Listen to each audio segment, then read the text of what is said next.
Hello friends, welcome to my channel বঙ্কাঞ্চি। আবার চলে এসেছি একটা নতুন ভিডিও নিয়ে তোমাদের সাথে শেয়ার করব।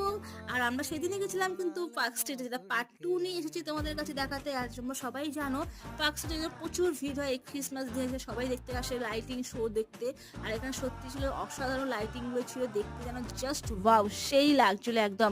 আর যারা তোমরা এই সুন্দর সুন্দর ভিডিও দেখছো, প্লিজ একটা লাইক, কমেন্ট, শেয়ার করো তোমার বন্ধুদের কাছে, প্রচুর প্রচুর শেয়ার করো। আর একটুখানি সাপোর্ট করো আমাকে প্লিজ। আর ঠিক এখানে একটা বড় ট্রি আছে, তার পাশে একটা এলিয়েন পার্ক আছে। আর ভিতরে কিন্তু যিশুর পুরো একটা জন্ম কাহিনী তুলে ধরে। বাট কিন্তু 25 ডিসেম্বর সেদিন বন্ধ থাকে প্রতি বছরই। পরের দিন সেটা খোলা হয়, তোমরা চাইলেও পরের দিন গিয়ে সেটা দেখে আসতে পারো। আর তার পাশে কিন্তু এখানে যিশুর জন্মের কাহিনী তুলে ধরেছে, তাই আমি ছোট একটু ভিডিও করে ক্যাপচার করেছি সেটা। আর দেখতে কিন্তু দেখো ভীষণ ভালো লাগছিল। তোমরা কিভাবে ক্রিসমাসটা কাটালে অবশ্যই আমাকে কমেন্ট করে জানাতে ভুলবে না। আজকে এই পর্যন্ত, টাটা।